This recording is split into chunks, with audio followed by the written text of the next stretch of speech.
आपने आवाज उठाई, आप विधायक नहीं थे, आप कोई सांसद नहीं थे, फिर भी आपने सबसे पहले आवाज उठाई थी। क्या लगता है ये सरकारें या ये जो विधायक है आपके रोड मैप पर चलते हैं? जी, ये हम मिशन स्टेटहुड उस तमाम संस्थाओं का, आप पत्रकार मित्र भूल कैसे जाते हैं, जब यहाँ पे जम्मू कश्मीर में शराब की दुकानें खोली जा रही थी, वही तो आपने पूछा, आप ही ने तो उठाई चाहे वो सरवाल, न्यू प्लॉट, 75 वार्डों में, शहर में जब भी शराब की दुकानें खोली जाती थी और 300 से ज्यादा दुकानें बेच दी गई।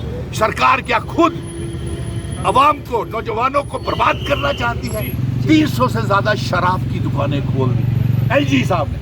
वो हमें वो आमदनी, वो इनकम नहीं चाहिए, वो रेवेन्यू नहीं चाहिए जो हमारे नौजवानों को बर्बाद करती हो, नंबर 1। नंबर 2, तब भी लेफ्टिनेंट गवर्नर मनोज सिन्हा साहब ने और भारतीय जनता पार्टी के तमाम कारपोरेटर्स और मेयर ने जम्मू के तमाम वार्डों में 5-5, 6-6 शराब की दुकानें खुलवा दी।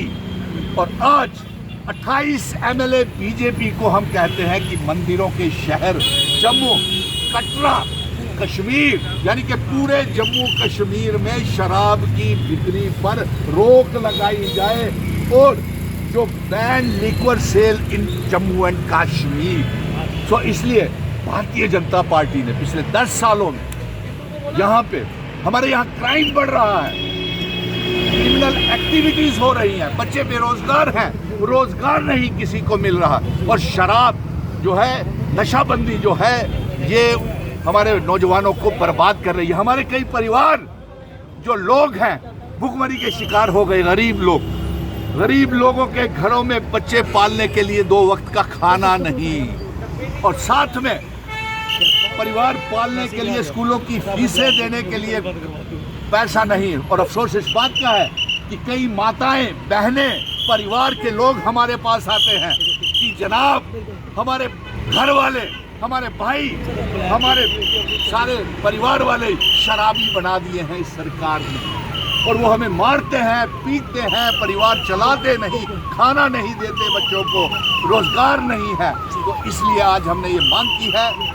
और आप पत्रकार सुनील डिब्बा जी, आप ही आवाज उठाते, हमने देखा जिन्हें वोट दिया जनता ने, हमारे 28 विधायक, क्या वो भी इसको लेकर आवाज उठाएंगे? कह दिया ना कि अगर वो 28 भारतीय जनता पार्टी के एमएलएस अगर इस आवाज को नहीं उठाएंगे, या बिल उमर अब्दुल्ला साहब ये असेंबली में लाएं, और अगर वो असेंबली में बिल पास नहीं किया गया तो जो भी पार्टी या जो भी संगठन या जो भी 90 में एमएलए में से जो इसका विरोध करेगा, उसे हम अवाम में, लोगों में बेनकाब करेंगे। चाहे वो किसी भी पार्टी, चाहे वो बीजेपी का हो, कांग्रेस का हो, नेशनल कॉन्फ्रेंस का हो, पीडीपी का हो, अपनी पार्टी का हो, चाहे कोई भी हो।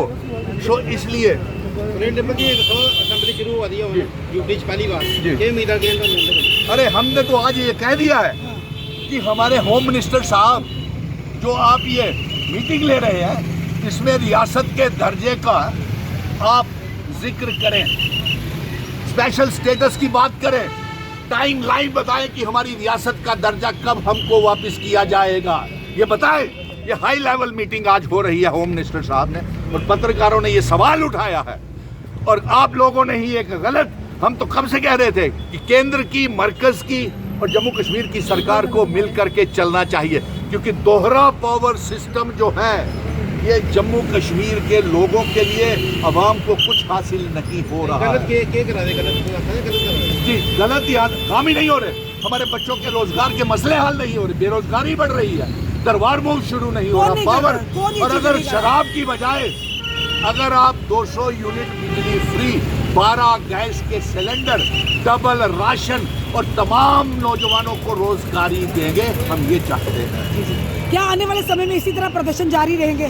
बहुत बड़े स्तर के ऊपर जन आंदोलन शुरू होगा शराब को बैन करने के लिए, शराब की बिक्री के खिलाफ। और मैं तमाम जम्मू कश्मीर की आवाम को ही कहता हूँ, इकट्ठे हो जाए, हम अपनी आने वाली जनरेशन को खराब नहीं होने देंगे।